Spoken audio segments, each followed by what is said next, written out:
Abel took out the rune sign from his bosom. According to the Knight of Martial, the rune sign was designed to repel away enemies.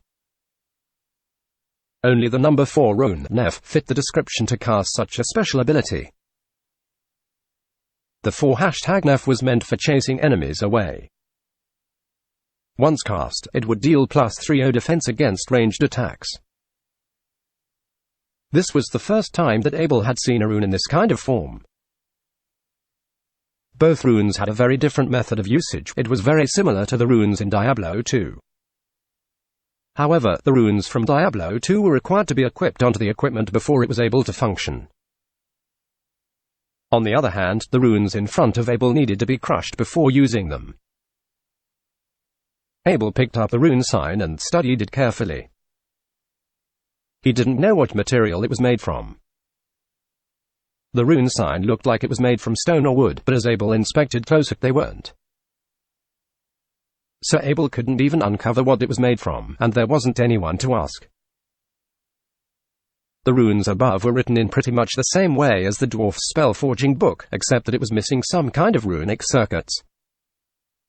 Furthermore, it wasn't powered by any gem, so Abel couldn't even figure out how the rune was gaining its power from.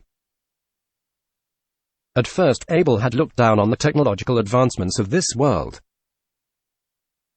However, now that he had once again witnessed the purpose of these runes, as well as discovering the legendary 300 years lifespan of the wizards, Abel began to realize this world's civilization was developing in a direction completely different from his old world. Abel realized something here. In this world, technology was not meant to be convenient nor helpful for the average people. Even the smartest researcher was more focused on theories alone, let alone focus on things that could raise the standard of living of the society as a whole. Just think about it, almost everyone on Earth had ways to make fire. But in this world, the wizard could stretch their hands, make fire with a spell. And since that was the case, no one bothered to find better ways to do things. Even if the elites managed to innovate, all the benefits would just go to themselves and not anyone else. From what Abel had heard from the Knight of Martial, the wizards didn't question what ordinary people could do, and ordinary people often had a very hard time communicating with wizards. What Abel didn't realize was that the runic sign he despised was a very valuable item to that novice wizards. These wizards were known for using such expensive items. As Abel slowly traced the runes from the rune board onto the sheepskin with his rune pen, he carefully contrasted every detail to perfection and precision. The next morning, Abel completed his basic night training and handed Blackwind to his butler Lindsay. After, he had his breakfast and headed out directly to the temporary blacksmith guild. The Knight of Martial decided to wait until the orcs' gathering time on the map to finally announce the end of the orc attack. As Martial hasn't made the announcement yet, the castle was full of leaders. During these times, the servants of the castle were very busy as they had to prepare 2 meals for so many people.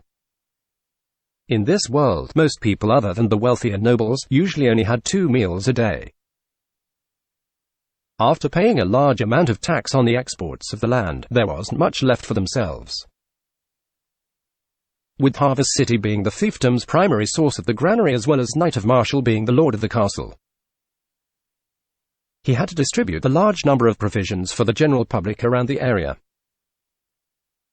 As Abel passed through the public square, people bowed to him from the side of their makeshift tents. He always nodded back to them with a smile. These kind gestures and actions from Abel ignited rumors that Master Abel, the successor of the Lord, was a kind, peaceful and loving man. As a result of these rumors, it filled the leaders with hope for the future. After Abel entered his operations room, he took out a forged sword of 100 skills that already had a groove on the sword handle. According to the Magical Weapons Forging Guide, the fundamental material required to make the 4 main magical runes ink was similar. The only difference was that fire magic runes ink were mixed with fire-type plants. Ice magic runes ink were mixed with ice-type plants. Electric runes ink were injected with electric eel's blood, and toxic runes ink were injected with venomous snake venom. As for making the runes ink that was capable of repelling attacks, Abel wanted to keep the same fundamental materials in all 4 of these runes ink but removed all the other materials that had special properties. There were all sorts of materials within the operations room since Master Bentham has collected various materials for many years, and after Abel had successfully forged the magic weapon,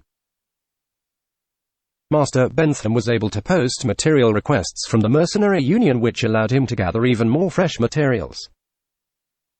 This wasn't the first time Abel was making the rune ink, but this time there was no detailed configuration description. He was only able to create this ink according to the previous configuration experience while exploring new variants, by subtracting several materials as would have changed the balance of the configuration process.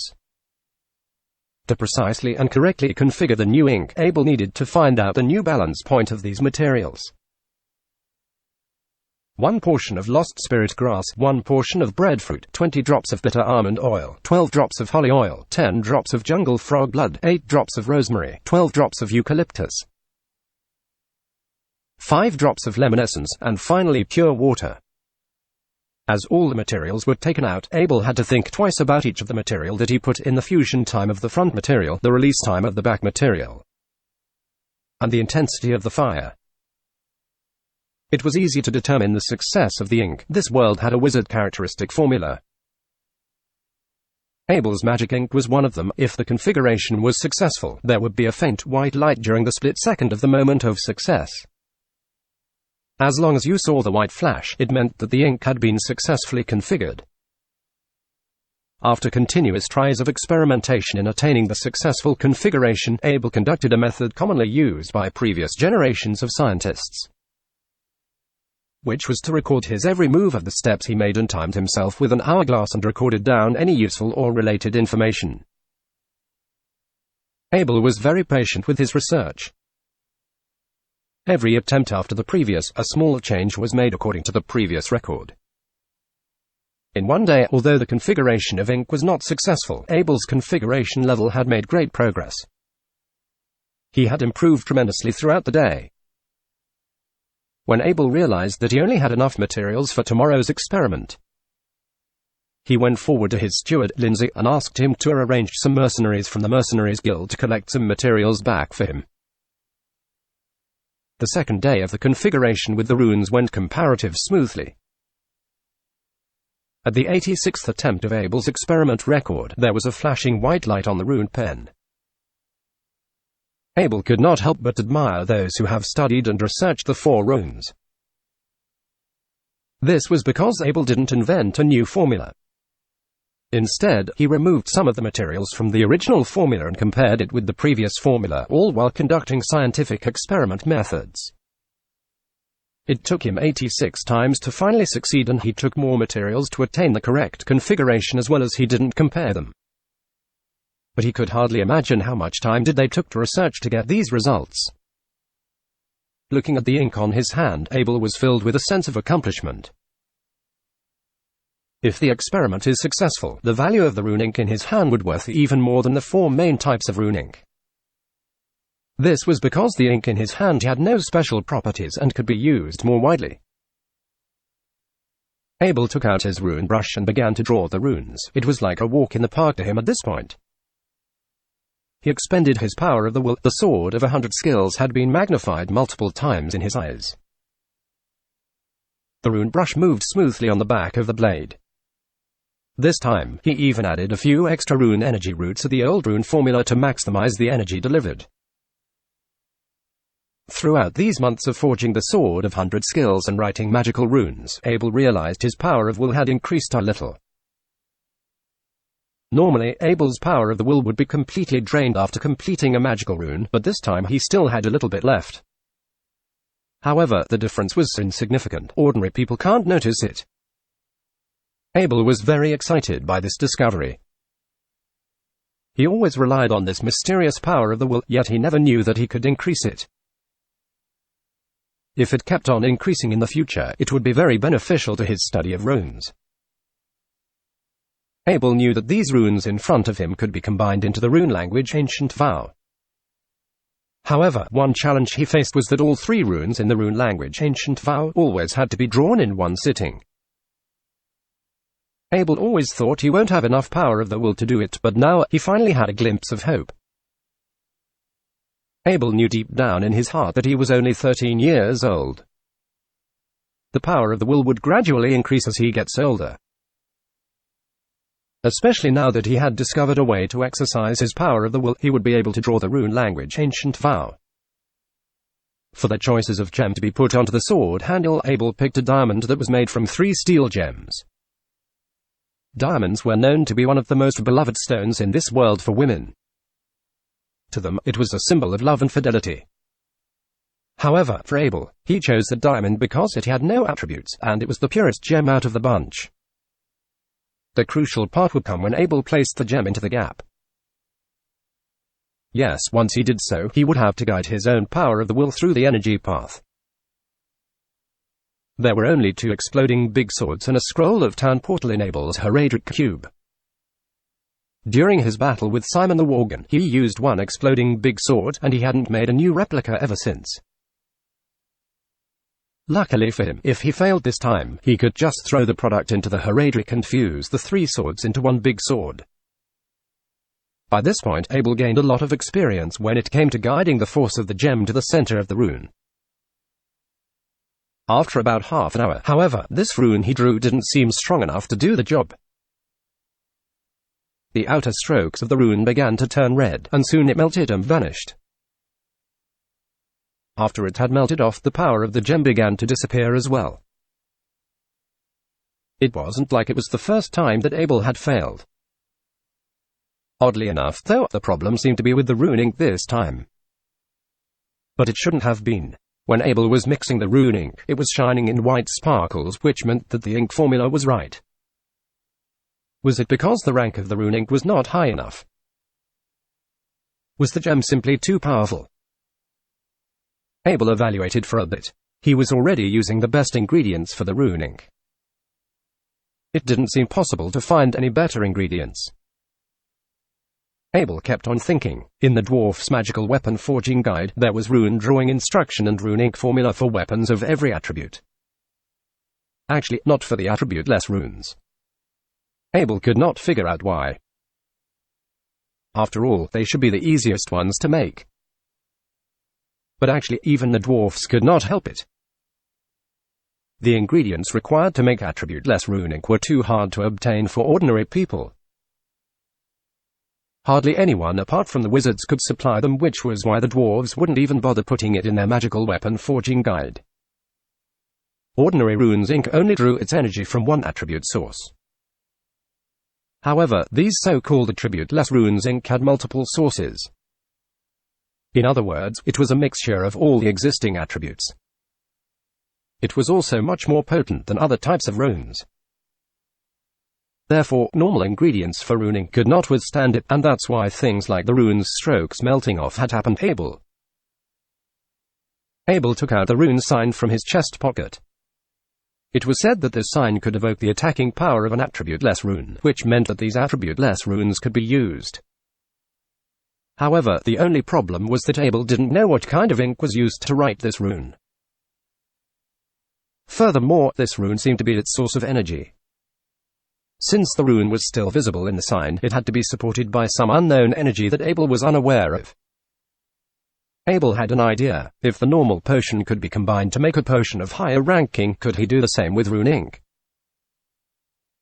At that moment, Abel felt a passion burning within him. If it was about the 2 exploding sword within his Heredric cube, he wanted nothing more than to throw them somewhere far away. They were useless to Abel since all they did was waste space for him to make new things with the Heredric cube. After he had confirmed on his idea, he dug a deep hole outside the castle and carelessly threw the 2 exploding sword inside. Bang! It was like a walk in the park.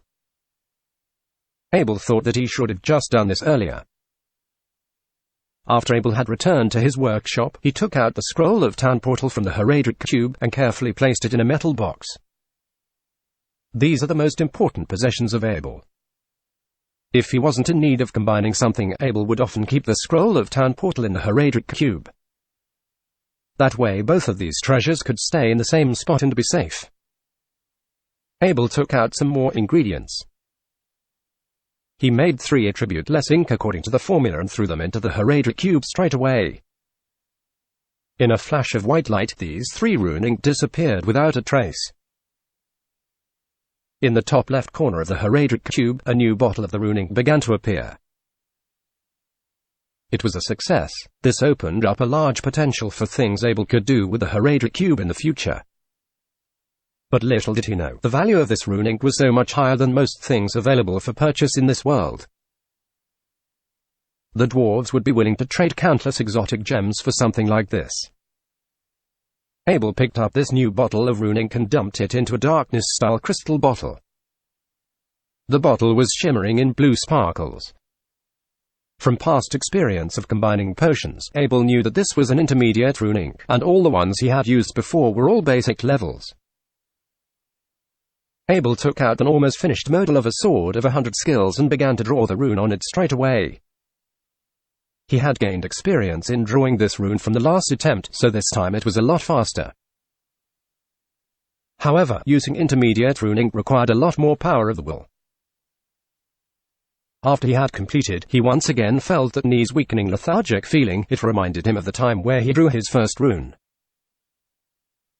Abel rested for a while. As soon as his power of the will was recovered, he immediately placed a gem into the sword handle. He then used his power of the will again and guided the energy from the gem to the rune. This time, Abel was actively guiding the energy throughout the rune. It wasn't like he had full control of it, however. He did not expect the speed of the energy to travel so fast.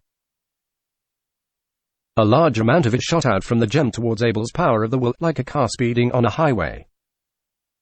Luckily, Abel reacted on time. He also sped up his reflex in using the power of the will and almost finished the guiding process with a little less than 10 minutes. Abel's eyes were fully fixed on the magic sword in front of him. It was shimmering in blue sparkles, but it was not the type of blue from those ice magic swords. If you looked at it carefully, you would notice it was actually the same blue sparkles as the bottle of intermediate rune ink. The blue sparkles swam around in the strokes of the rune for a while, and slowly faded away. Abel stared at this magic sword in his hand.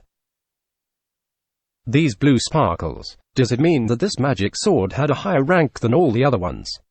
Abel thought to himself. No one could give him a straight answer for that. Up to this point, Abel had been the only one who was doing the investigating and experimenting. Abel waved this attribute-less magic sword around. It felt just like the normal ones, and its uses should be the same as well. He then chopped up some firewood with the sword. Again, it felt just like all his other swords. Nothing special really happened. Abel put the scroll of town portal back into his Heredric cube and left the operation room caring for his new magic sword. Have you seen the Knight of Marshall? Abel stopped and asked Steward Lindsay, who was busy with his own tasks. Young master, the headmaster was in the training room, Lindsay replied, to which Abel thanked him and headed for the training room. The butler Lindsay smiled as he watched Abel walked away. He was very proud of this young master.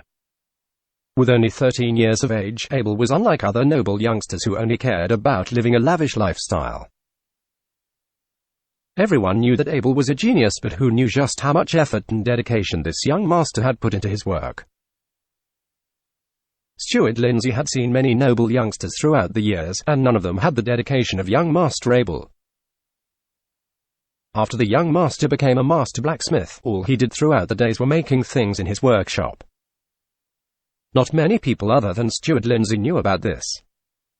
Also, not a lot of people knew that the Knight of Marshall's favorite ice magic sword, the castle savior Harry's bow, and the 2 gigantic bear trap that captured a few giant beasts trying to enter the castle were all handiworks made directly from the young master himself. Maybe when Abel had become an adult, Harry's knight estate would already become Harry's lord estate. With Abel in the house, there was no limit in the potential he could bring to those around him. Abel, on the other hand, didn't seem too concerned about what Lindsay was thinking. Now, all that he could think about was to test the new magic sword with the Knight of Marshall. The moment when Abel had entered the training room, he could already hear the sound of a big sword slicing through the air. It seemed like the Knight of Martial was practicing his basics. Abel did not interrupt the man.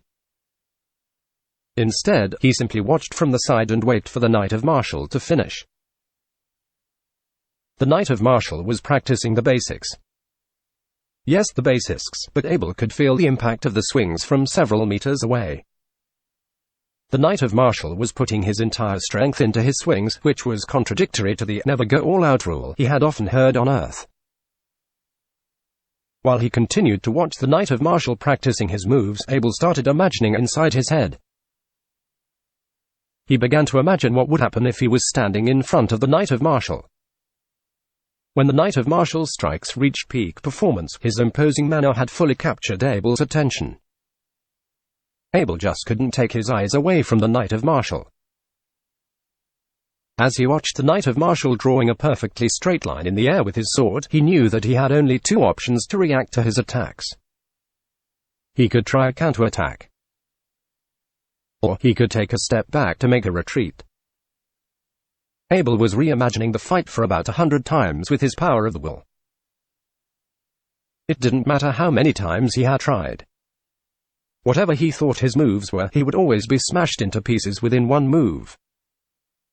After surrendering for countless times, Abel gave up and focused himself back to reality.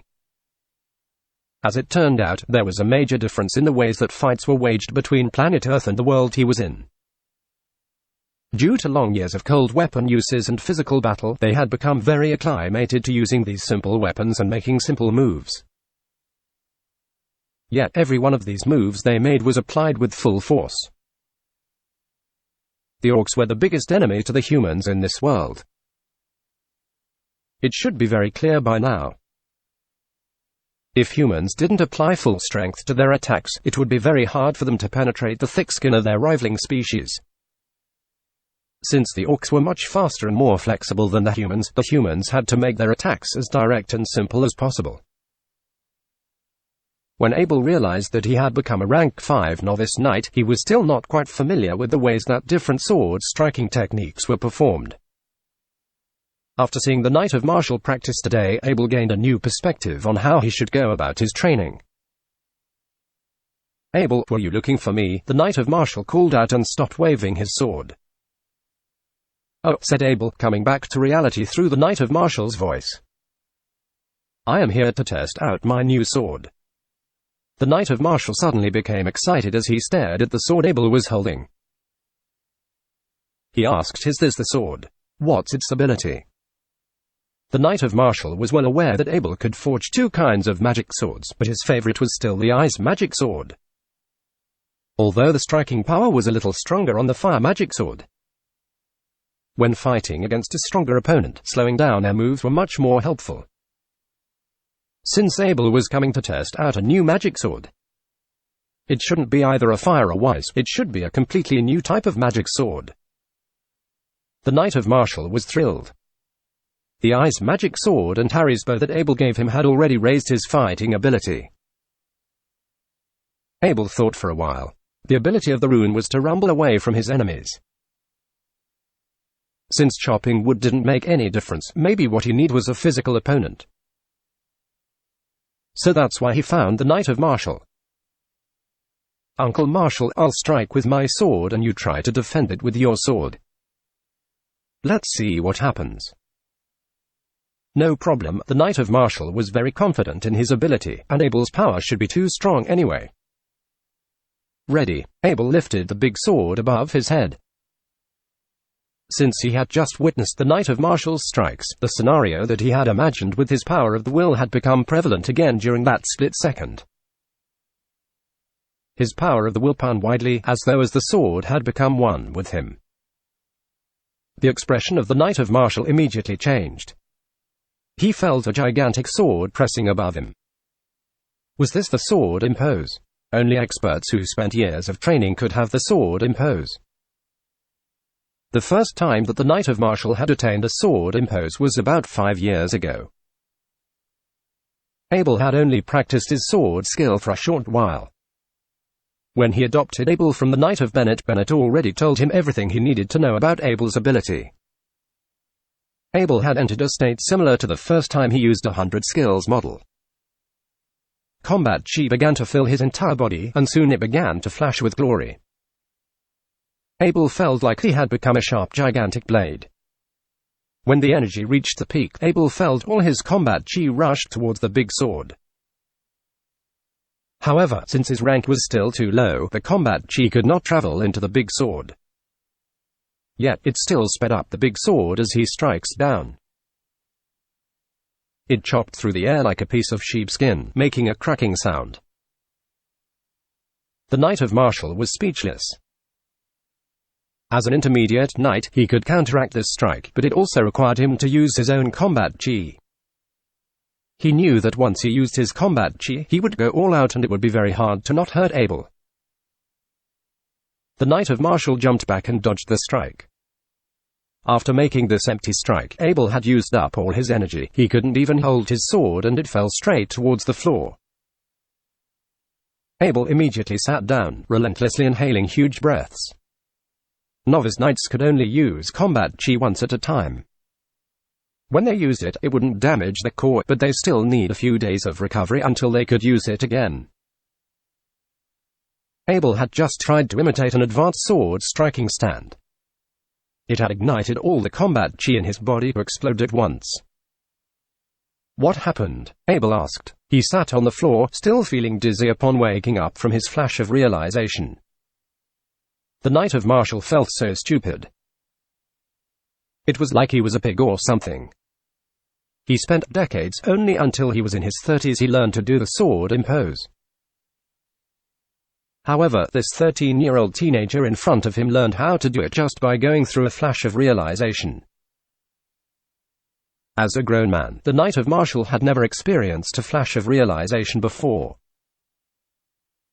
But this kid, Abel, had already experienced it twice. How come the disparity between people was so big? The Knight of Martial suddenly had a change of mind. He was reminded that this kid was actually his successor. Suddenly, he's felt kind of happy about that. After all, the Harry family hadn't had a real heir. Did you had another flash of realization? The Knight of Martial said, clutching his teeth. No wonder why I feel so weak. Does it have to be like this every time? Abel said. He felt a bit helpless, as though the flash of realization was troubling him. The Knight of Martial stared coldly at Abel. He cracked his knuckles. He wondered if he should go to Abel to teach him a lesson. It seemed like he didn't even appreciate how gifted he was. Why did you step back? Or did you get knocked back? Abel said surprisingly. He realized the Knight of Martial had changed position. Are you crazy? I stepped back myself, the Knight of Martial replied directly to Abel. He couldn't understand where the surprising tone in Abel's voice could have stemmed from. Abel stood up disappointingly after he regained a bit of energy. His combat chi has been completely drained, only an empty shell left in his meridian. But he was not planning to use his combat chi again anyway. Again, this time I'll just use the force in my body. So just try to defend with your sword, said Abel as he lifted the big sword above his head again. Since his energy had not fully recovered his energy, the movement seemed to be a bit slow. The Knight of Martial got into his defensive position, placing his sword horizontally across his chest. He gave Abel an affirming look, suggesting he was ready. The big sword strikes down. As expected, it traveled slowly through the air.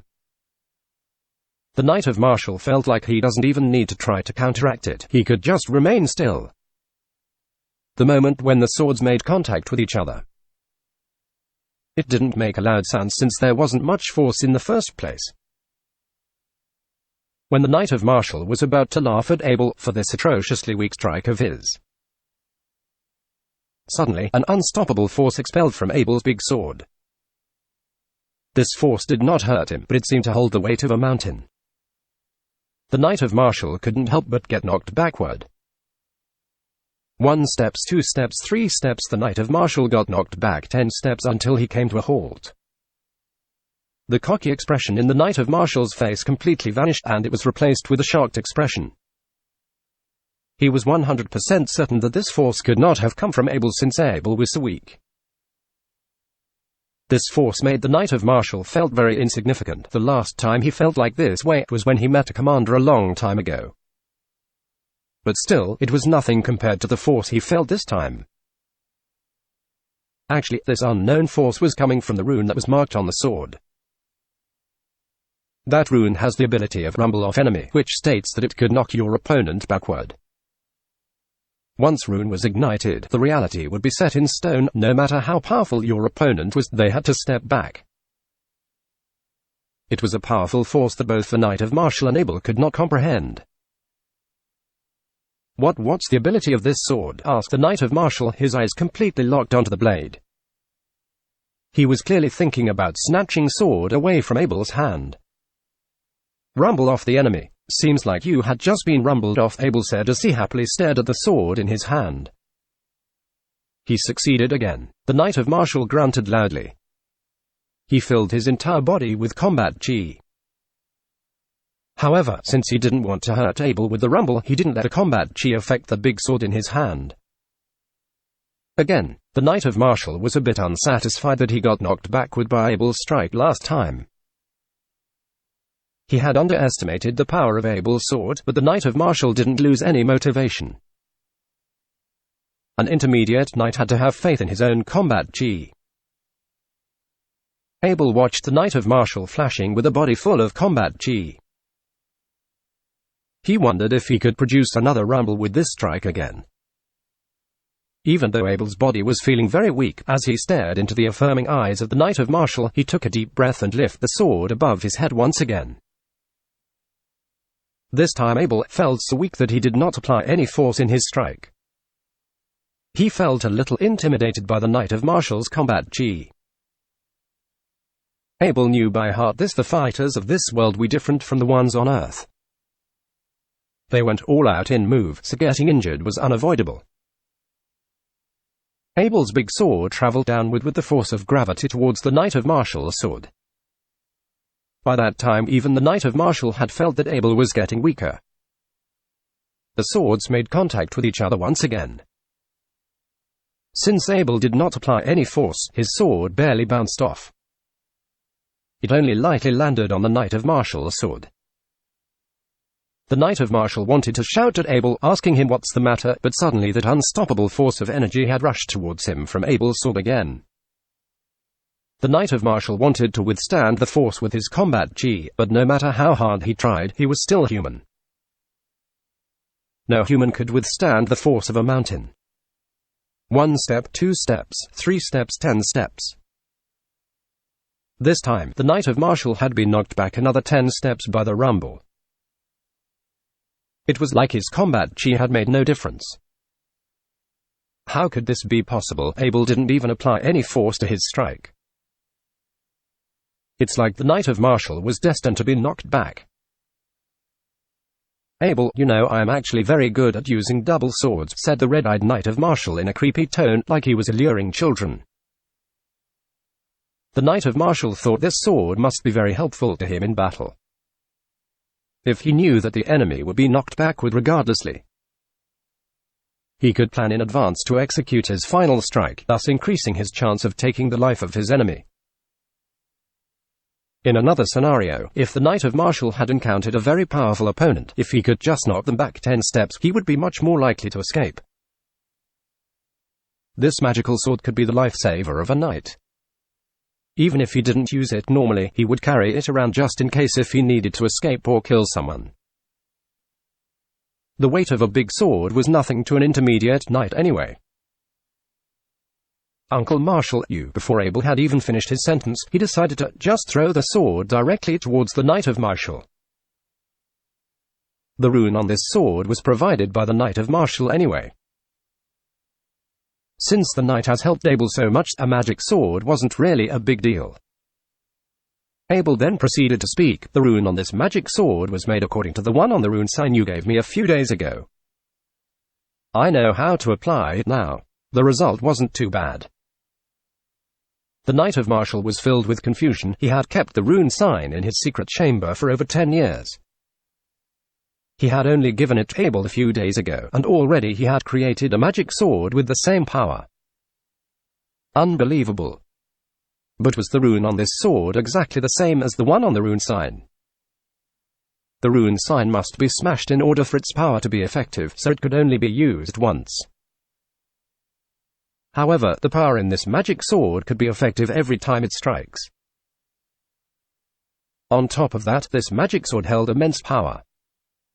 Although the Knight of Martial knew that magic weapons could have all kinds of effects, most of them still revolve around the attributes of ice, fire, electricity, and poison. The Knight of Martial had never heard of one that could knock people backward with rumble throughout his decades-long journey as a knight. The Knight of Martial stared at Abel. He was shocked that this kid could create such powerful weapons by only copying the rune from a rune sign. Calling Abel a genius could no longer justify his abilities. The Knight of Martial was lost for words. All he could do now was to keep reminding himself, I have to send Abel to the wizards. An out-of-the-world genius like this doesn't belong in the human world. Uncle Martial, have fun with the sword. I'll get going now. As Abel saw that the Knight of Martial was deep in thoughts. He didn't want to bother him, so he turned and left. Abel, make sure you rest well. No matter what, don't use your combat chi for the next few days. Okay, the Knight of Martial warned Abel as he slowly came back into reality. When a novice knight used his combat chi for the first time, they would expel all the chi from their meridian. Afterward, only the empty shell would be left. Therefore, they need to rest for a few days in order for the meridian to recover. However, if they decided to use the combat chi during these days of recovery, they would be drawing energy directly from the meridian. Then, even that empty shell would be used up. If the empty shell was gone, recovery would no longer be an option. The knight had to train from beginning all over again. Of course, Abel knew about this. He was not even planning to leave his room for the next few days. He just wanted to make good use of this time, quietly practice writing runes by himself to increase his power of the will. After Abel had left, the Knight of Martial continued to stare at the attribute-less magic sword in his hand. He felt overwhelmingly powerful, as though he could battle an entire army. This gave him an urge to rush to Harvest City and have a sword fighting competition with Viscount Dickens. But of course, this could only be a fantasy of the Knight of Martial. The rank of Viscount Dickens was still miles above him. As a commander, Viscount Dickens could also easily best the Knight of Martials to death. Therefore, no matter how powerful was your weapon, it still won't make much difference if you're fighting against someone who is much more powerful than you. As a commander, one could use combat chi to form armor around your body. Therefore, it could weaken the power of every powerful attack. Normal attacks would not even budge this combat chi armor in the slightest bit. For example, Harry's bow might be a nightmare for lesser-ranking soldiers. But to higher-ranking ones, it might not even pose a threat. The Knight of Martial started to wave around the attribute-less magic sword in his training room again. He began to gain a grasp of the ability of this sword. The rumble would only come out when striking an enemy. The Knight of Martial really liked this mysterious ability about his new sword. He then placed both of the magic swords he had onto his back, one on each side, forming a cross. The Knight of Martial couldn't wait until the orc attack was over. He was desperate to go to the Knight of Bennett and have a sword fighting competition with him. Meanwhile, Abel had returned to his room. As he sat on his chair, he wondered if he should forge a super magic weapon. Since he had now been able to increase the ranking of his runing to the greatest rank, he should be able to forge a super ice magic sword with that last perfect blue gem he had. After Abel had this idea, he had an urge to go back to the Blacksmith Guild immediately. However, he knew his body was still too weak. He needed a good rest before experimenting again. Abel took out his rune brush, dipped it into some rune ink, and proceeded to draw runes onto a long block of wood.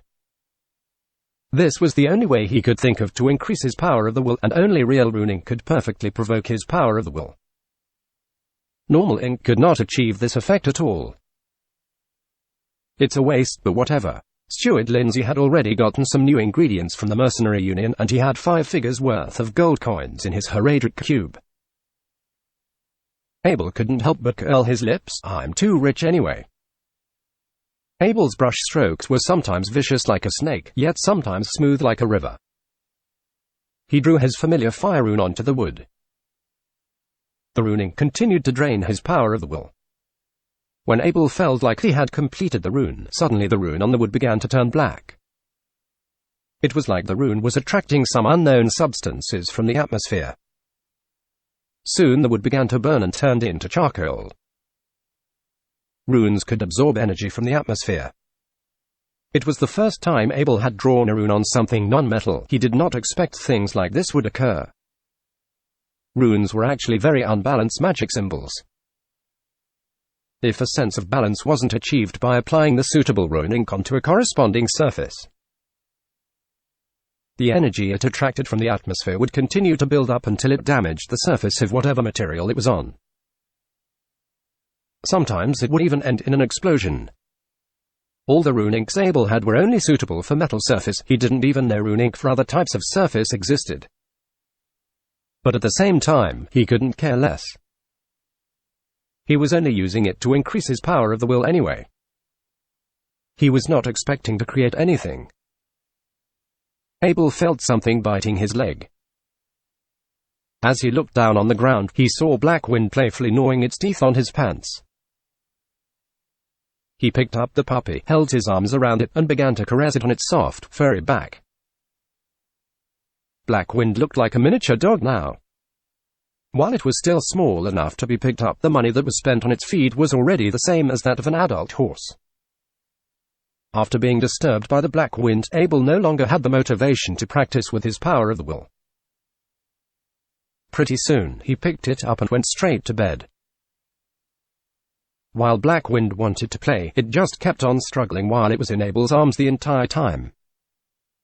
It didn't get to escape until Abel was completely asleep. In the afternoon the next day, Abel felt an itch near his face and opened his eyes. It was Blackwind, and it was licking Abel's face with its little tongue. As Abel opened his eyes, it greeted him by barking at him twice. As the two were bound by soul, Abel could tell that Blackwind was looking for some feed. Usually, the servant would come to feed Blackwind in the morning, but Abel had slept in today, so no one bothered to knock on his door. A maid came in after Abel pulled on the bell near his bed. Usually, Abel wouldn't have any servants to accompany him because of how busy he was. Besides, he was just a child, and all the other maids got their own tasks to do. If he was living in another family, he would have his own personal maid, and it's usually someone who was young and pretty. After ordering the maid to look after Blackwind, Abel washed for a bit and called for the butler Lindsay. "How can I be of service, sir?" The butler Lindsay greeted Abel with a bow. "I want you to do something for me," Abel said, and handed over his bag of 2,000 coins. "I want you to buy me the best carriage you can find me." Lindsay looked kind of perplexed for a second. The castle was not in a shortage of carriages. One of the two carriages was reserved for the Knight of Marshall, and the other one was a spare. "If you need a carriage, we do have one available right now," he said. Abel explained, "Oh no, this is for a project I'm working on. I need to get my hands on a luxury carriage as soon as possible. I need to get it done in 10 days, if you know what I mean." 10 days. Oh, okay. Yes, sir. I'll have someone prepared. Lindsay smiled as he had understood what Abel meant. "Yes, I will arrange for someone to buy it, and it will be quietly delivered to your workshop." "Thank you, Lindsay." Abel thanked Lindsay as he left to prepare for the Knight of Marshall's birthday present. After the housekeeper had left, Abel stretched his waist and punched the air a few times. He was pretty much recovered by this point. As long as he didn't use any combat chi, his body would mostly be in good shape. With the amount of stamina he had, he decided that he was going to test an idea he had before. He was thinking about forging a super ice magic sword. Abel came to the blacksmith shop inside the Harry Castle. After greeting everyone, Master Bentham included, he went inside his personal workshop and started drawing his blueprint. The door to the workshop was closed. Ever since Abel became a master blacksmith, no one was to enter this place without his consent. Yes, not even Master Bentham. Abel was a figure of respect now. While everyone would distance themselves from interfering with his work, they wanted to receive his guidance in the craftsmanship. Master Bentham actually wanted to have a talk with Abel today. When he saw the Knight of Marshall carrying 2 new swords on his back this morning, he knew Abel had just made some more masterpieces.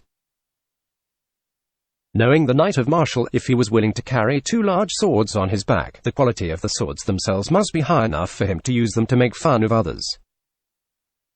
Master Bentham had a lot of questions, but when he saw how stressed Abel was when he greeted him, he decided to let his former student focus on his work.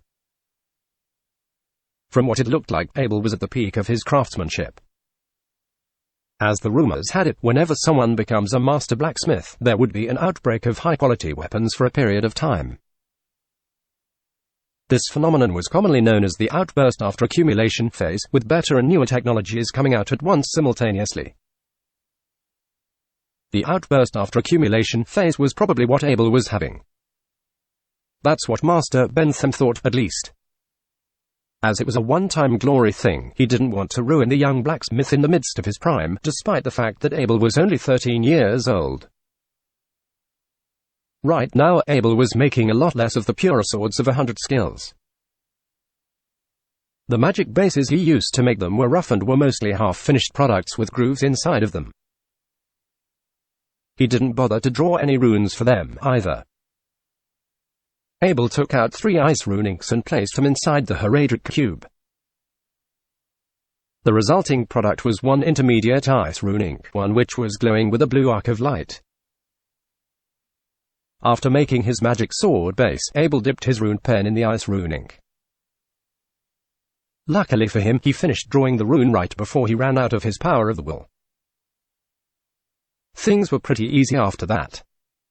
After resting himself for a bit, he was pretty much recovered. Abel examined his power of the will for a bit. Apparently, there was a very subtle increase in his total capacity of the power of the will. If it wasn't for how much he had exercised his abilities, Abel wouldn't have been so sensitive to such a change. After making sure that no one was around, Abel took out his perfect blue gem and inserted it into his card slot. He then stabilized it with some tools that he had. While doing this, he was very careful not to put too much force into the gem. With his power of the will completely recovered, Abel read into the runes so that blue gem's energy path was identical to that of a perfect piece. As he had his fair share of gem forging, he knew that he had to be very careful when he was doing this. The more energy there was inside, the faster the energy would travel inside the gem. One bad move and everything would fall apart. As the gem was close to becoming a complete piece, a blue ray of light began to flash out of its inside. A chilling power rushed towards Abel's conscience. While there was a bit of distance between Abel and it, he could already feel his life being threatened. Forget about making direct contact, Abel wasn't going to let his power of the will touch the thing. Instead, he was just going to let it chase after him as the rune was being activated. Abel was sweating like a cow right now because of how anxious he was getting. The speed of his power of the will was traveling at 2 times of its normal speed. The chilling energy behind him, too, wasn't slowing down any time soon. Abel guided his conscience into the rune's center. As the energy, too, followed him to the exact same location, it was suddenly trapped by the rune itself and became less volatile by the second. Eventually, after waves of direct shock, it was stabilized and held still on the spot. Another blue light flashed by. Just when Abel had thought that it was a success, the sword of 100 skills started crackling up from multiple spots. It was almost like the chilling energy was too much for it to contain. As he heard the sound of the sword crackling up, Abel threw the ice magic sword into his Heredric cube right away. While he wasn't trying to fuse it with something else, everything that was thrown inside the cube would lose its flow of time. Abel touched the cold sweat on his forehead. He was betting his life on the line here. If a normal gem would knock him unconscious when he was making the explosion sword, imagine the amount of damage a perfect blue gem, made from 9 of its original copy, was capable of. What kind of shield could block dynamite? What about a wall? The more that Abel had thought about it, the less he thought his chance of survival was if he just let the sword break apart. For crying out loud, it a sword of 100 skills. It was made by the most resistant materials Abel knew of, but it was not strong enough to without the impact of a perfect blue gem. Speaking of which, should Abel just let the sword stay inside the cube? If he decided to take it out, he would have 3 seconds to guard his body with something. 3 seconds wasn't short, but it wasn't that long either. Abel had thought about digging a giant hole before, but he didn't think it was going to work this time.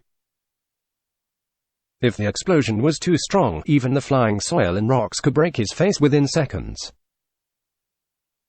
Abel acted as if he was drifting off as he came out from the blacksmith guild. As soon as he got out, he sprinted directly towards the Knight of Martial's study room. This was because he wanted to take a look at the map to check to see where he could safely dispose of that super-exploding big sword that was inside the Heredric cube.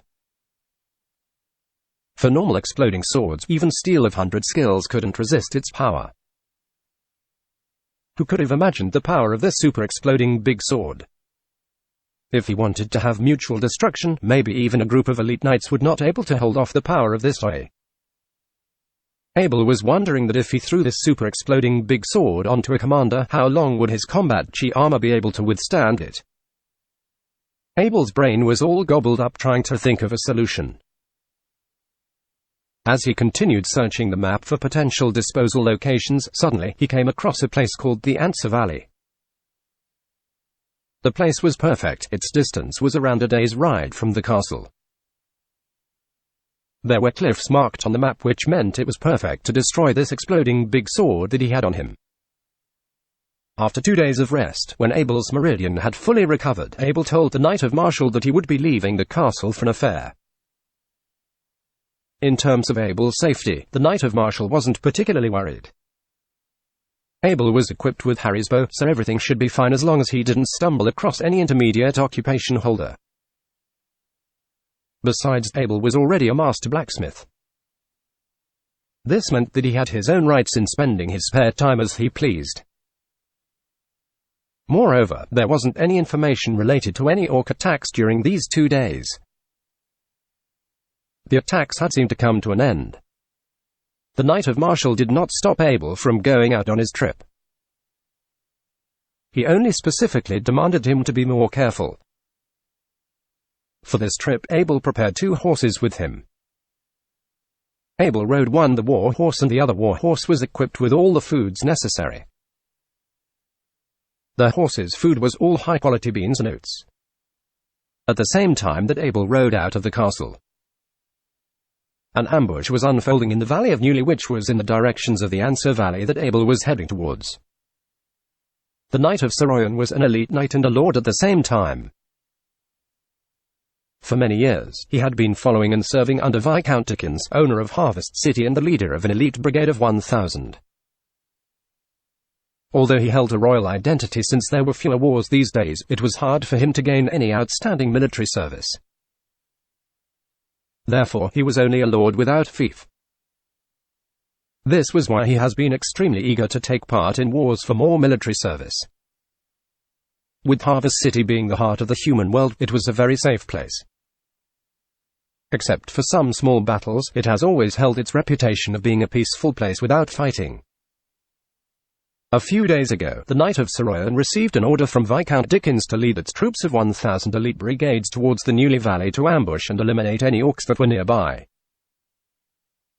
Viscount Dickens organized 2 other elite knights alongside with 30 knights to execute this ambush. This made Sir Royan extremely excited when he received his orders, as it was most likely going to be a substantial amount of enemies in this upcoming fight. Elite Knight Bernard and Elite Knight Hopper were both born in different crumbling royal families. By their generation, their family's inheritance was already too relegated to be inherited. While they still had the talents of a knight, with the glory of their ancestors' shield being extremely dim, their only option was to become a squire to serve under Viscount Dickens. These inherent knights were paid very generously, but their wealth cannot be inherited to their next generations. However, these 2 elite knights have both been searching for their opportunity to restore the glory of their ancestors' shields. When the 3 knights saw each other, they knew their chances of gaining an outstanding military service was finally here. Everyone that was a part of the ambush was all anticipated for the upcoming battle. All 30 knights and the 1,000 of elite soldiers who were ready to fight with a fire burning in their hearts. It was now 3 days since the brigade had arrived in the Newley Valley. All the scouts had all been sent out to investigate and explore for any potential incoming orcs. Everything had already been set up, now all they had to do was wait for the orcs to show up. The Knight of Sir Royan was sitting on a rock, looking down at the map of Newley Valley map. The location was surrounded by mountains on all 3 sides, with 2 of the sides containing an extremely steep hillside. It was very difficult to climb, and also had a large number of thorns as well as the sides being dead ends. Now all of Sir Royan's forces had to do was gathered at the top of the last slope of the valley, which had a very gentle end to ambush the orcs when they come. Report. One of the scouts jumped off his horse and promptly gave a military salute. The Knight of Sir Royan turned his head and looked at the sweaty scout. "What did you discover?" he asked. "There's a small group of orcs from the south and they're heading directly for the valley. They're expected to arrive in 20 minutes. The Knight of Sir Royan waved his hand and replied, "All right then, continue scouting ahead for us." As he then looked back at his lieutenants and ordered, "Get all our men to use the masking powder." The masking powder was a tool that covered the human smell, which was invented during the Great War between the humans and the orcs. As the orcs had a strong sense of smell, the human smell in the air was like the beacon of the sea. After countless years of war, there was a heavy amount of human casualties due to their exposure to the orcs' sense of smell. After this painful loss, the human developed the masking powder, which became an essential strategic material for the army nowadays. The army then began to move methodically and without saying a single word. They silently dusted themselves and their horses with the masking powder. Report. Another scout spotted the situation and reported, "There's a small group of orcs spotted in the east. ETA estimated time arrival is 25 minutes. Report. Orcs spotted from the north side. ETA is 20 minutes.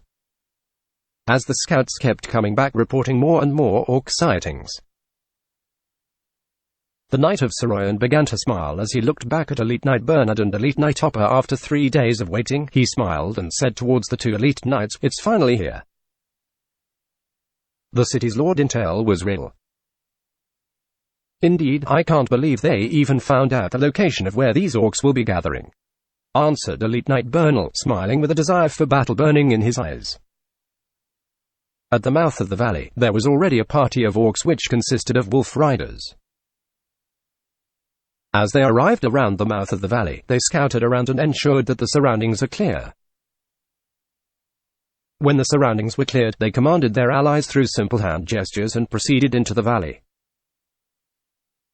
At the top of the side of the mountain, the hidden army, soldiers covered with masking powder, held the breath in fear that they might frighten the wolf riders and potentially interfere with their ambush plan. To them, more orcs that entered the valley meant more military service for them.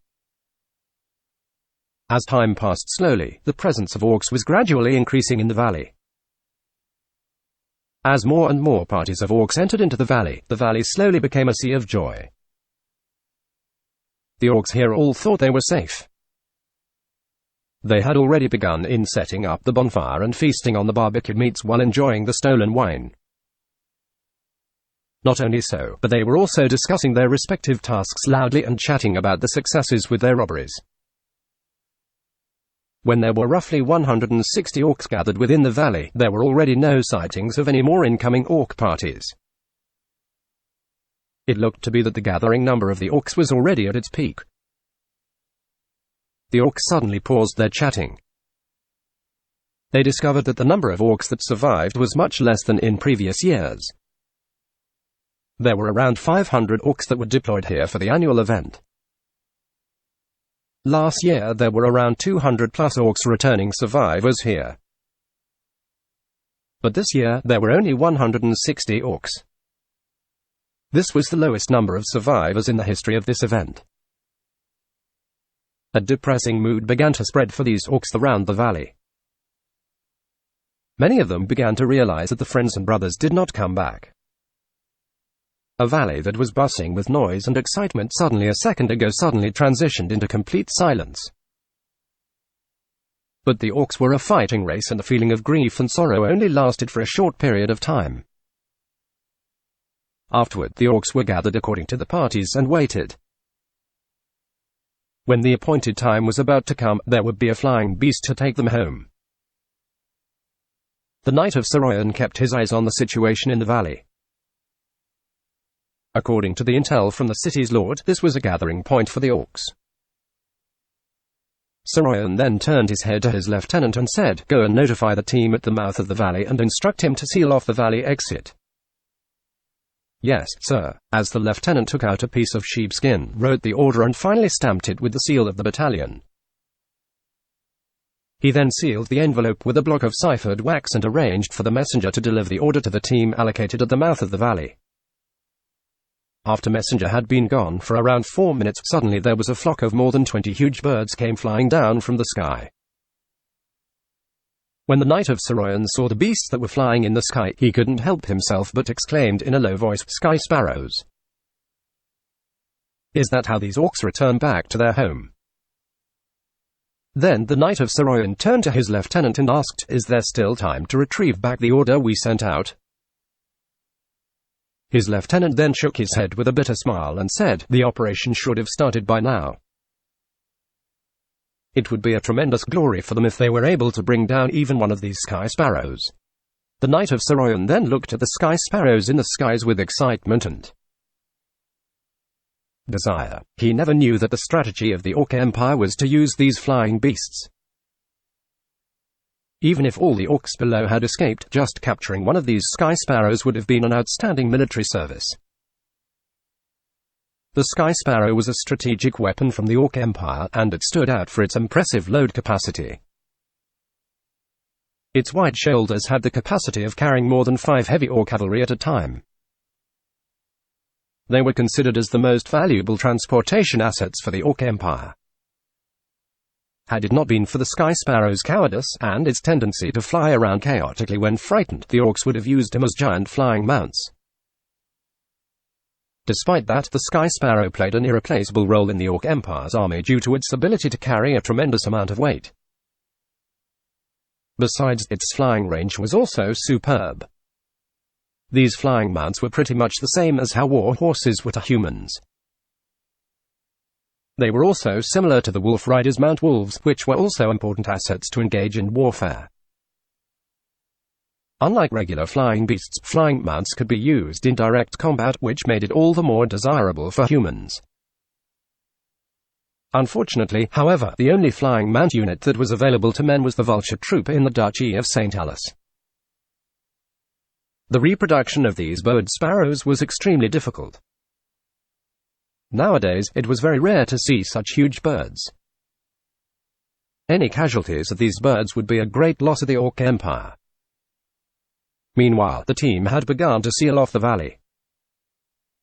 They rolled giant boulders down from 10 meters above. The sound of these giant boulders immediately startled all of the orcs. The joy of seeing the Sky Sparrow was suddenly interrupted. Then a small part of the orcs began to rush out to the mouth of the valley. A large amount of wood that was poured with oil were also rolled down, followed by the boulders. When the orcs reached the mouth of the valley, a rocket set all of the wood on the fire, which completely sealed the mouth of the valley. The sparrows immediately paused its downward flight path towards the valley as it saw the situation on the ground. Luckily, the orcs were quite far away from the mouth of the valley. If they were nearer, what would have happened to the sparrows? Would they be frightened, as the driver of these large birds tried to calm them down? Among the confused orcs, there was a party of 10 wolf riders that had a different reaction from the crowd. One of them stood in the middle wearing black Siamese armor and the other 9 in full leather armor. "Lord, something's not right. I think we've been ambushed by humans," said a wolf rider with a grim look on its face. "Take my token and make everyone listen to my orders," said the Lord calmly. The current situation did not seem to have much effect on him. "I hereby present the wolf family token. Now listen up everyone, gather up by your dedicated party," as the wolf rider held up the Lord's token and shouted. Suddenly, the restless orcs were all silent. Then, they quickly found the squad and joined up according to the specific race. "I'm Fowler, the 6th son from the wolf family, and all the orcs here are by my command. Now all of you, be quiet." Fowler watched in satisfaction as he witnessed all of the orcs obeying by his orders. "We are the most powerful orcs within our kind, and these despicable humans have surrounded us with the dirty tricks. Now, the only option we have is to fight." As Fowler looked up at the birds hovering in the sky and yelled, "These flying beasts that will take us home are right over our heads. They can't land until we've defeated our enemies. Do you want to make it back home alive? Then we must fight. May the beast gods be with us. May the orcs be victorious. The orcs will be victorious." As the spirits of the orcs became extremely aroused with a desire to fight in their hearts. Although there were only 160 orcs, their voices were so loud that the echoes of "the orcs will be victorious" were heard throughout the valley. The Knight of Saroyan carefully assessed the situation in the valley, said to the 2 elite knights beside him, "I thought we'd let them mess around for a while so that our attack would go more smoothly. But who knew they had calmed down so quickly? I thought they were experienced orcs in the battlefield." Knight Bernal touched the handle of his sword and his face was brimming with a thirst to fight. "Can we attack them now, my lord?" The Knight of Saryon then nodded to his lieutenant, who stepped forward and began to shout, "Shield Brigade, go forward! Gunmen, follow the Shield Brigade, and archers, prepare to strike." As Bernal announced the orders, the 800 soldiers that were stationed in the valley quickly began to form a battle formation. 150 shield hands, who were all equipped with tall or shields, firmly pressed their shields onto the ground and held them with their arms. They were positioned in the front and were considered as the front line of defense. Behind the shield hands were 200 rifle brigades. These soldiers were equipped with a 5 meters long rifle. Their rifle contained a sharp, slender gun point that was crafted from fine iron that could have easily pierced through any light armor. The rifle brigades carried a gun on one hand and had the tip facing outwards, with the tail of the gun resting on the ground with their feet. When you first see the brigade in the front line, all it looked like was a turtle who had grown spikes. However, the main attack in this formation was the archers, who used a longbow, which was a simple and practical weapon for all purposes. By this time, the orcs had already organized themselves into a charging formation of 160, which were all level 6 and above. At the front line were the thick-skinned bear men who rode on the gigantic bear, starting with the rough-skinned bear men on the bear. Then there was the tauren who rode on their raging inferno, and there were the wolf riders who surrounded Fowler to keep him safe. When the orcs' charging formation reached the humans' defensive formation within 150 meters, the deputy had already raised his left hand, and the archers automatically split into 3 lines and kneeled to load arrows into the bow.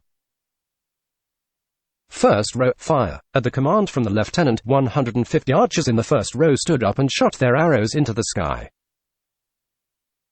Second row, fire. As soon as the first row of archers had fired their shots, they crouched down to retrieve more arrows for their next shot, the quivers.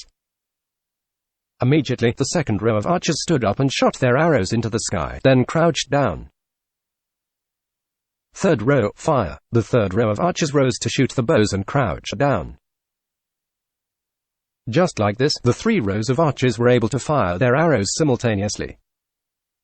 There were barely any intervals between these arrows, as the arrows were like rain. As the arrows rained down onto the orcs' charging formation and the toll began to rise, there were constantly orcs falling off their mounts and ended up being trampled into mush by the mounts that followed. Now, the only chance that the orcs would be able to win was if they increased the speed so that they could get closer to their enemies. Within a short distance of 150 meters to 50 meters, the team of orcs had left behind more than 40 members. As the orcs came closer, the rifle brigades in the front row could already begin to see the sharp teeth from the orcs. The collision between the two teams was about to begin. "Combat chi," said Fowler. As he and the rest of the orcs drank it, they began to glow white. The two sides finally collided. The humans' main focus was to stab the orcs with rifle point into the orc's body.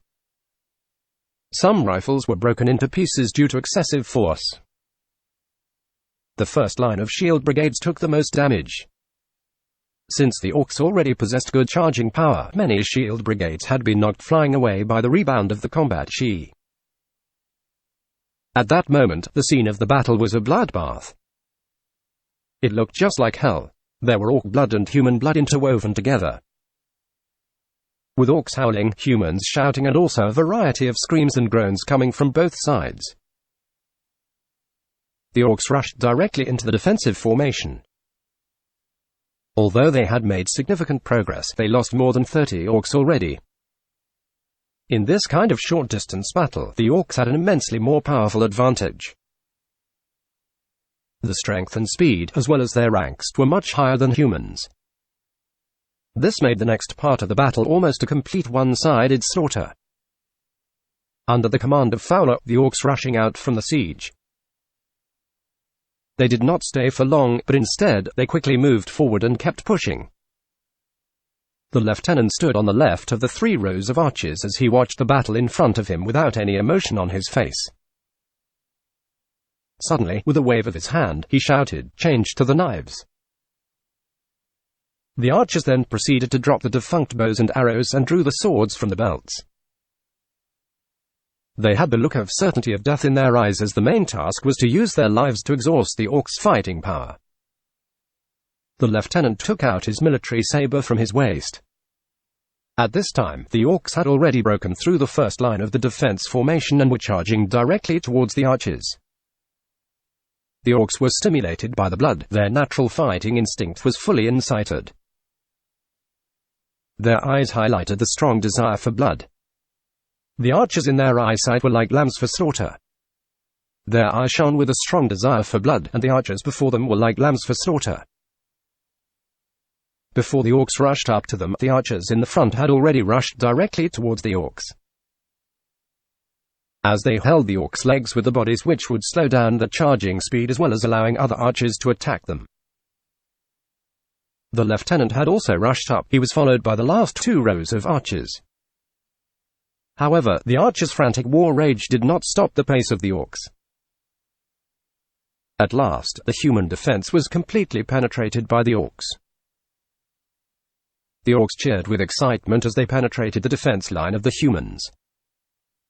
However, as they ran towards the direction of the sunset, the team of 33 Knight Brigades had already begun to increase the speed. The team had reached the peak speed. As the arrowhead of the Knight Brigade charging formation, the Knight of Soroya was at the very forefront. The Elite Knight, Bernard, and Elite Knight of Hopper closely followed behind. The Knight of Soroya shouted, "Loyalty!" A white glow of combat chi began to rush out from the body of the Knight of Soroya. Soon, all the knights who were following closely behind also began to unleash their combat chi. The Knight of Soroya then shouted, "Honor!" This large amount of combat chi began to merge. Even the 30 lesser knights at the back were trying the best to unleash their combat chi. Sacrifice. More and more combat chi shifted from the back of the charging formation towards the forefront. Courage. Now a large amount of combat chi was concentrated on the bodies of the 3 elite knights. Humility. A combat chi armor that was exclusive to head commanders began to appear on the bodies. Spirit. As the Knight Brigade continued to accelerate, the white color combat chi armor on the 3 elites' body knights had shone even brighter. At last, they had merged, forming an arrowhead. Honesty. The 30 lesser knights at the back continued to supply more and more combat chi towards the forefront. The arrowhead became bigger and bigger. Justice. At last, a gigantic arrowhead had formed at the forefront of the charging formation, shielding the 33 knight brigades. The knights' charging formation was some of the most powerful force humans could create in this world. It congregated the spirit of knights. In order to achieve a knight charging formation, it required a minimum of 10 official knights. However, if more knights were in the formation, the more powerful it became. The Holy Contention had a legend. It states that when the words loyalty, honor, sacrifice, bravery, mercy, spirit, honesty, and justice were collectively being said together, the knight brigades would become unstoppable. As described by countless enemies, the only way to defeat a team of knights brigades in a charging formation was to wait for it to stop charging. Actually, it was planned all along. Those warriors who were initially in a defensive formation to withstand the orcs, they were only there to create extra time for the Knight Brigade to complete their charging formation. Although the charging formation was very powerful, it could only be used in an actual battleground, since the formation would often take a long time to complete if they've been spotted during the process. The enemy would gain enough time to plan a response. It's the Knight charging formation. Run, quick, Fowler loudly warned the other orcs. His calmness completely vanished. He was frightened by the most powerful attacking formation of humans. The orcs had already been slowed down by the human defense formation. There was no way they could escape this already formed Knight charging formation. The giant arrow of combat chi rushed towards the frightened orcs, like a sickle about to harvest its crops. Protect the Lord. Since the Wolf Riders were near the back end of their formation, they preserved most of their fighting power. They madly rushed towards the front, using the bare body to protect the escaping Lord Fowler. Fowler had already lost 2 out of 9 personal Wolf Riders in the previous battle. The 7 that remained were closely guarding Fowler by his side. For the glory of the Wolf family, a Wolf Rider roared as he directly rushed towards the Knight Brigades. Although his sacrifice had made no difference, there were still many Wolf Riders shouting, "Attack! Go to hell, humans. One day I will call my lead troops to kill you all." Fowler swore, but it couldn't change the reality. The orcs were different from humans. For human royals, the oldest son would inherit the family's assets, while for the orcs, the most powerful son would be the inheritance. Fowler was the 6th son of the Wolf family. In order to gain a chance to inherit his family's assets, he had to work very hard. That's the reason he had decided to join this new member trial. Every year, the Orc Empire sent a large number of young soldiers to the human world. If they could survive for more than 3 months, they would be awarded. The main reason was that the orcs were too good at reproducing, and the Orc Empire doesn't have enough resources to meet up the demands, especially for these orc soldiers. Therefore, not only could the Orc Empire gain more resources by sending these troops to steal, but they could also minimize the population. That's why the Trial of Death was created. Of course, it had a better sounding name than New Member Trial. There were 2 elite Wolf Riders beside Fowler. These elite orcs were an important asset of the Orcs Empire, and they would rarely appear in these new member trials. However, since they needed to ensure the safety of their lord, they had also traveled to the human world. Wu, an elite wolf rider, viciously howled towards the sky. Under the influence of combat chi, his voice was clearly heard by a sky sparrow just flying above them.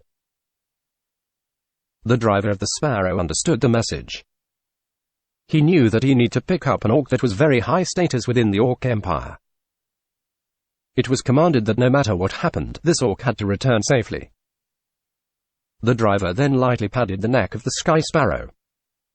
The sky sparrow then took a turn in the sky and began to lower itself to around 20 meters above the ground. The two elite wolf riders tightly held on to Fowler's arms, one on each side.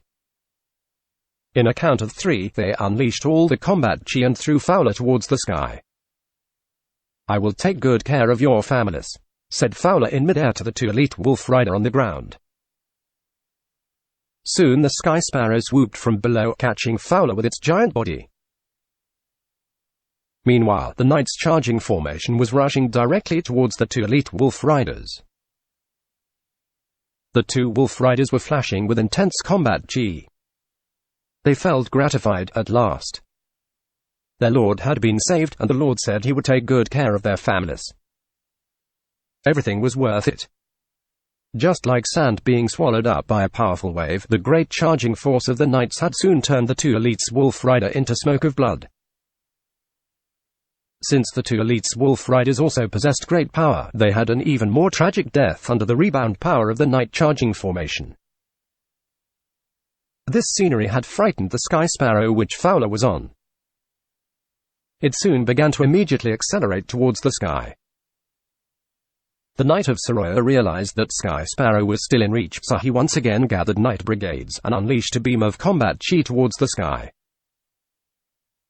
Although the Sky Sparrow could accelerate very fast, it was nothing compared to the speed of the Knight Brigade's beam of combat chi.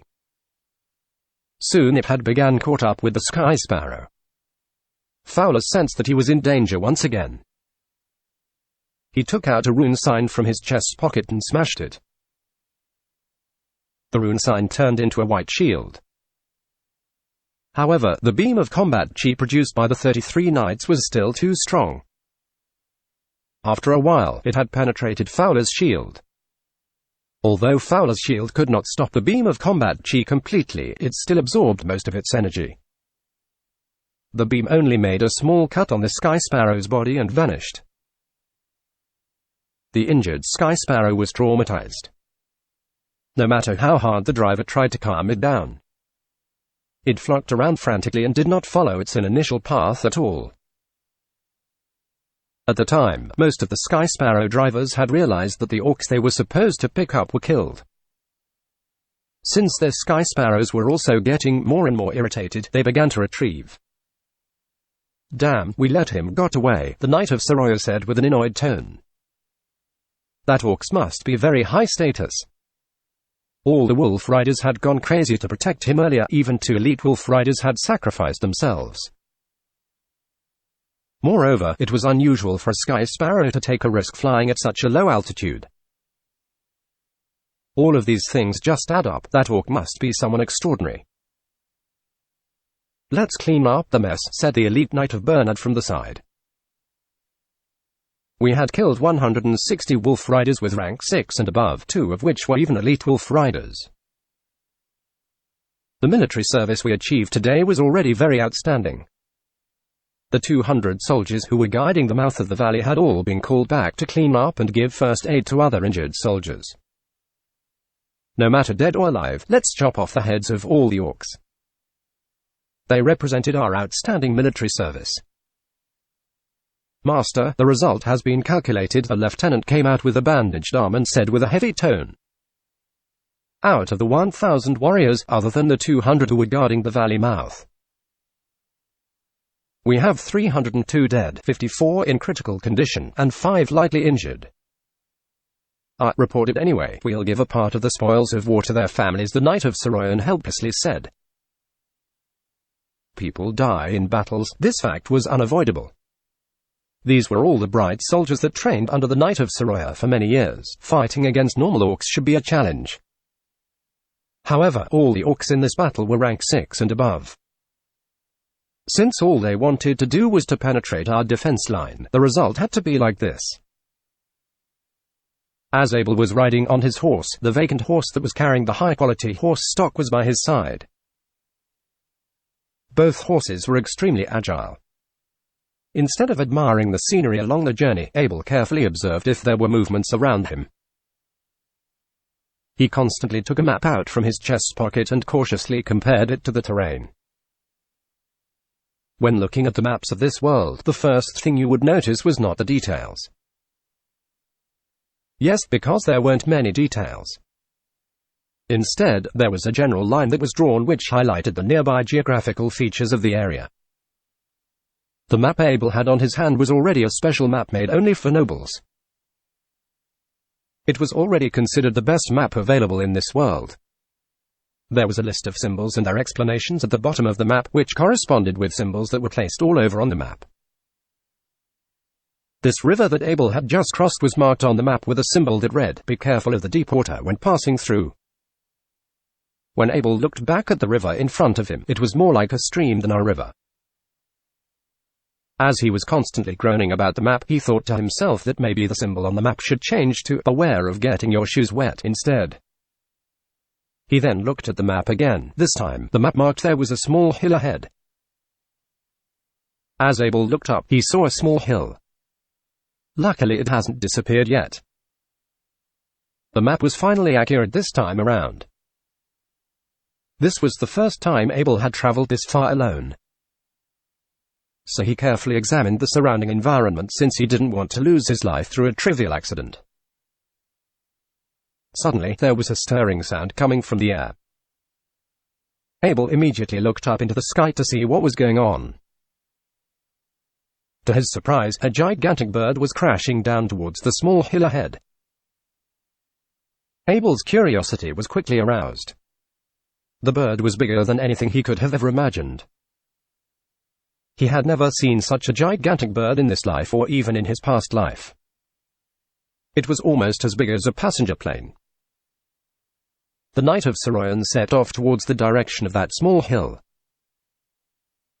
Meanwhile, about 10 minutes later, Abel had gone down to the foot of the mountain and left the two horses there.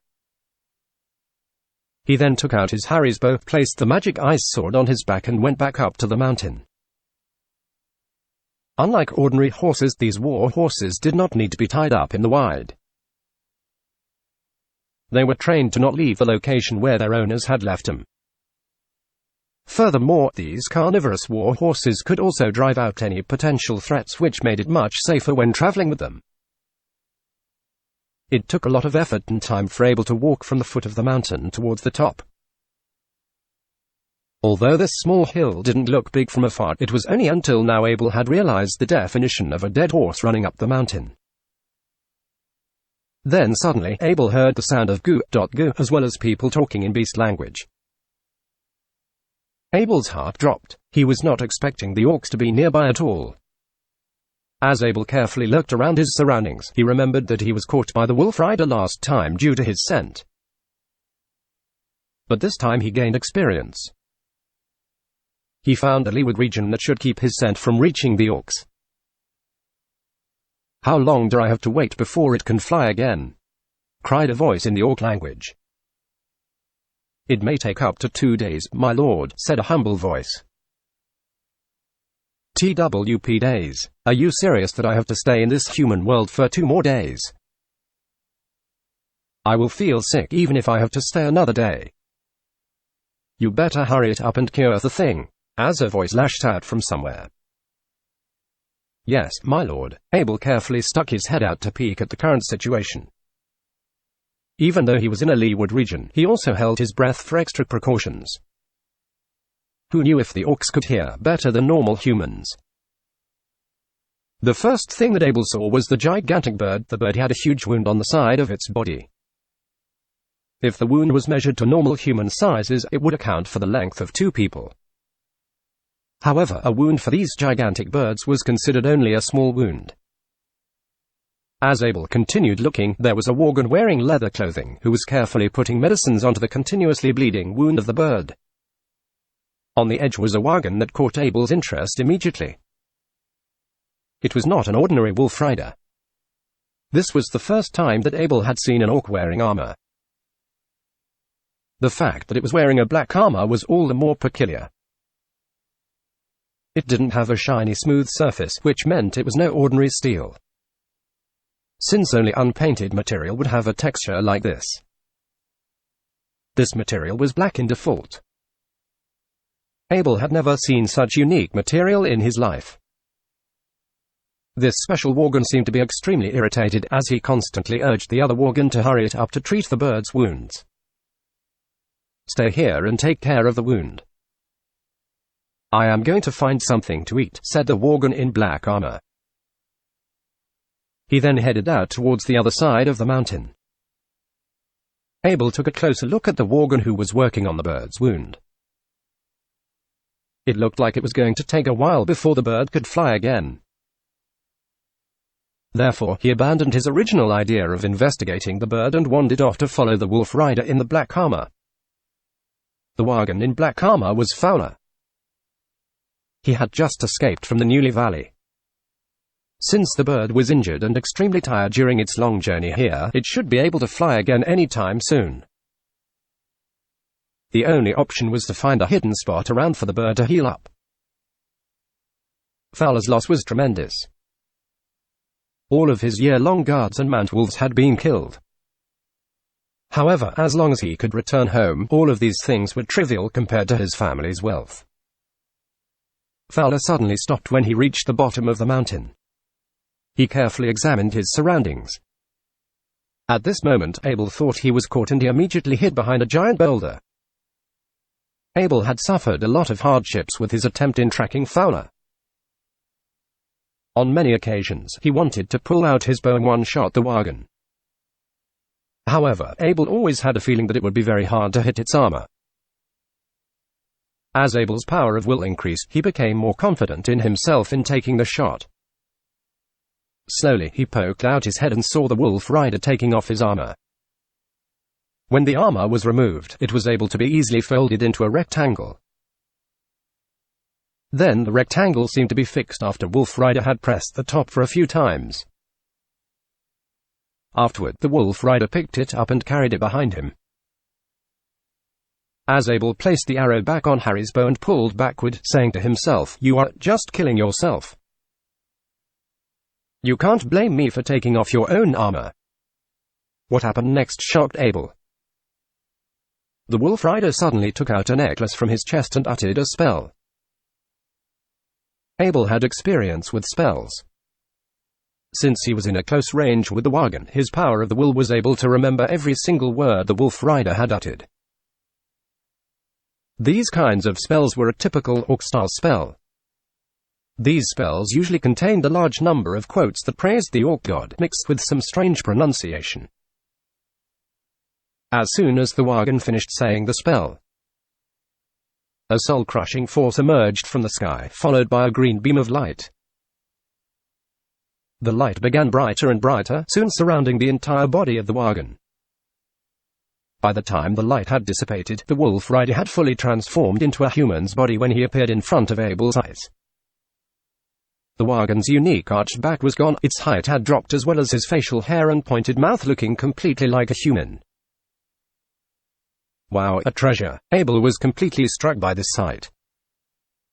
Whatever that necklace was, it was a high-value treasure.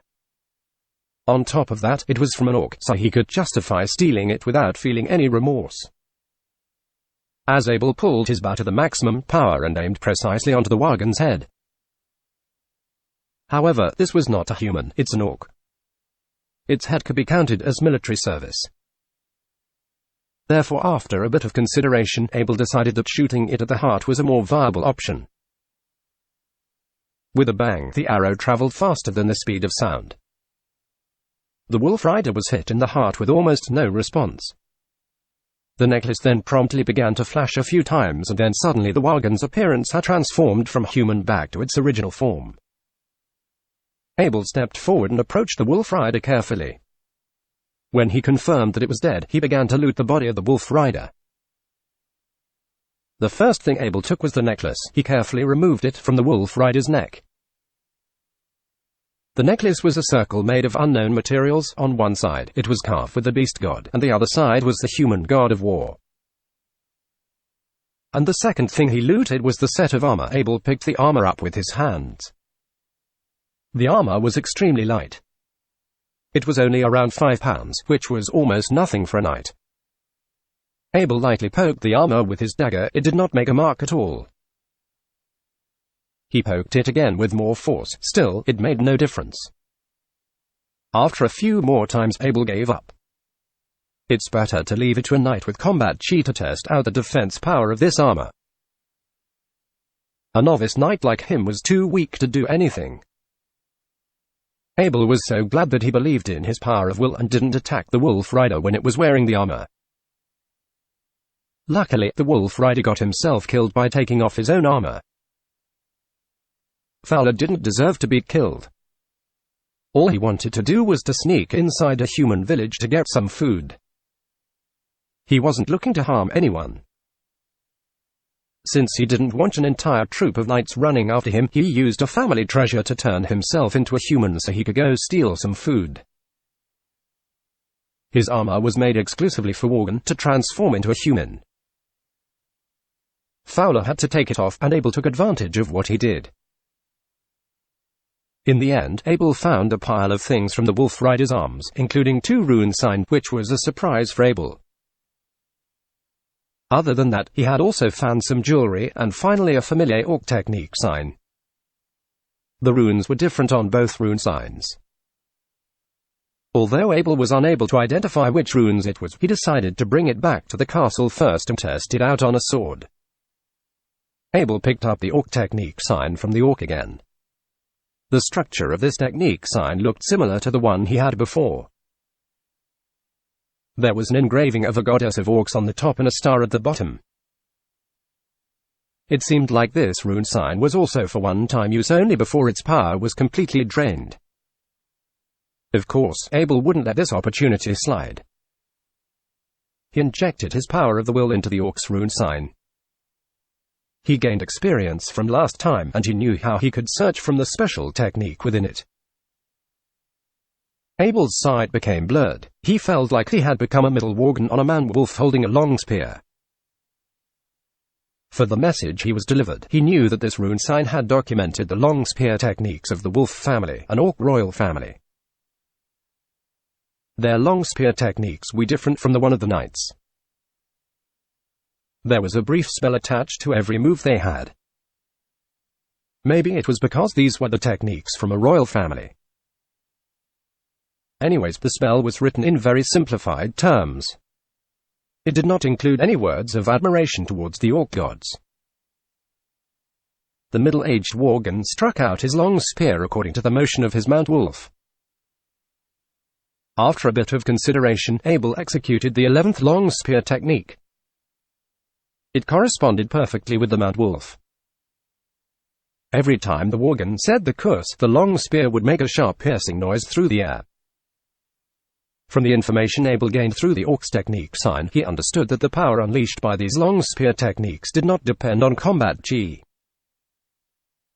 Since everyone has the combat chi limit, a person's physical power still mattered the most. It was only at the time of necessity where they will ignite their combat chi. Moreover, this orc royal long sword technique didn't have a time limit. You could use it as long as you still had energy in your body. Although Abel had learned both the Bennett and Harry Heritage Knight techniques, they all required combat chi to be executed. This was the first time Abel had seen a non-combat chi technique.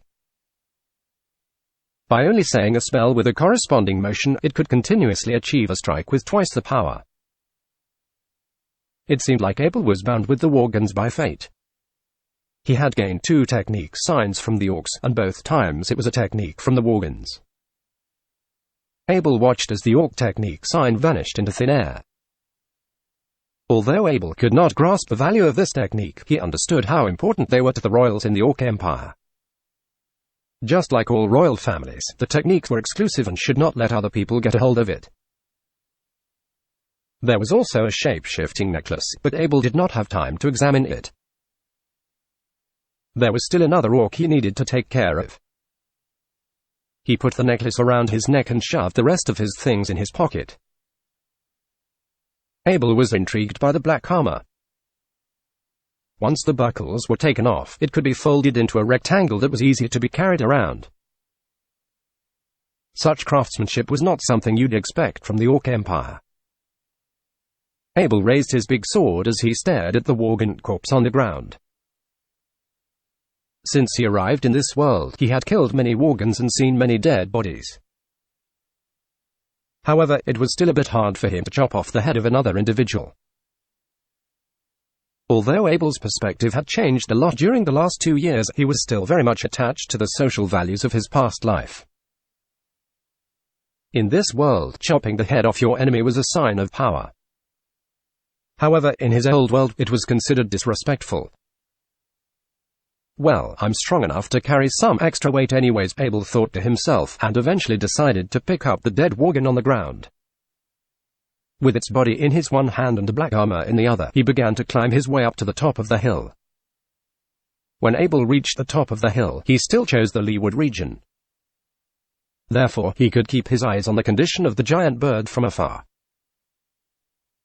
At that time, the sky sparrow was no longer oozing out blood, and its wound has been treated. Due to excessive flying and bleeding, it had already fallen asleep. The Worgen was setting up his tent as he was completely unaware of Abel's presence.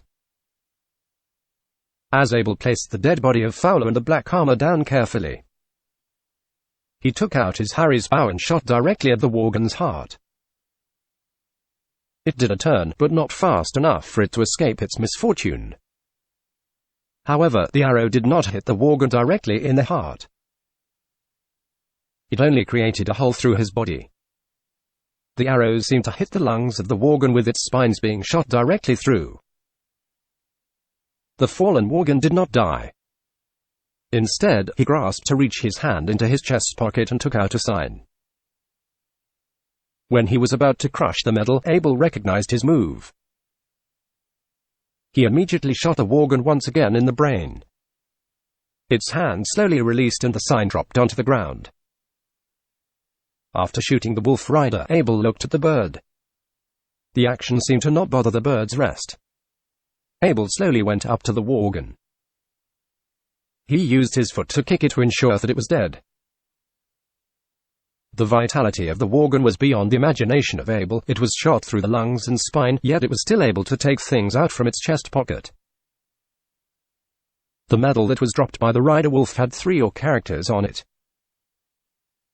Abel recognized the words, which meant Sky Sparrow, with the number 36 underneath it. There were also some rune lines that Abel could not understand. It was stretched out from the diamond and surrounded the entire back of the sign. While Abel wasn't sure how to cast the spell or how it functioned, he was a very curious boy that was eager to learn. Since there wasn't a spell, he could use his power of the will to connect to the medal directly. Normally, these Orcs technique signs required casting some complex spells that corresponded before using it. However, as Abel was experienced with these things, he could just use his power of will. It was like a walk in the park. Abel directly injected his power of the will into the sign. As soon as he got close to the sign, the diamond began to flash a beam of white light. Abel continued to swim towards the light. In a split second, the sign was surrounded by the lights. Abel's power of the will also became intertwined with the lights. Suddenly, he felt an odd sensation, as though he was having a body scan. Afterward, he felt 2 Orc letters appeared from the sign. It said, "Rejected." "What do you mean, rejected?" Abel immediately understood that this sign was extremely important to the Orcs. To the point where the last thing that was in that Worgen's mind before it died was to destroy it. The experiment Abel had just did suggested that he could activate this sign with his power of the will. However, the sign had a safety mechanism. When Abel had that special sensation that he was being scanned, it seemed like the sign could detect that Abel was not an Orc, so the medal refused to activate. Was there no other way? At that moment, Abel felt like his heart was being scratched by a cat. What a pity. If the medal could not be activated, Abel might have to give up on the spot. However, since he was able to activate it, he was just one step away from passing the detection. Abel then thought to himself, if I was an orc, maybe I could pass the detection. Suddenly, he was reminded of the necklace on his chest. If Fowler could transform himself into a human, could the opposite be possible? Abel decided to give it a go. As he took the necklace out from his chest and tried to remember the spell, he thought deeply for a second. He was certain the spell was complete. Abel examined the surroundings around him to ensure that it was safe. The two Worgens chose this spot for a reason. The hills were not high and there were a lot of trees. Especially those tall trees which could block out the top of the mountain. It was the perfect hiding place for a camp. Abel held the transformation necklace outside his sleeve. He pressed on top of it with his fingers and began to utter out the orc spell. Following Abel's spell, a powerful force appeared again in the sky, as if the spell was connected to the transcendent life. A higher life that Abel could not comprehend. Abel immediately felt a little bit of pressure which made him gain a fear from the bottom of his heart. A flash of green light on the necklace grew stronger and soon wrapped around Abel's body. He promptly felt that the necklace gave him three choices: orcs, humans, and elves. Abel imagined in his heart the look of the Worgen Fowler that he had killed. Within the blink of an eye, he felt a throbbing muscle tear that made him gasp. His bones began to ring as he grew taller and taller. Then, grey-brown hair grew throughout his body. His face began to deform. His teeth grew wildly. With the disappearance of the green light, Abel had fully transformed into a Worgen. He could even feel that his organs were different from before. It was magical. Abel couldn't help but exclaim in his heart. After using the necklace, Abel had also learned a bit of information about the necklace.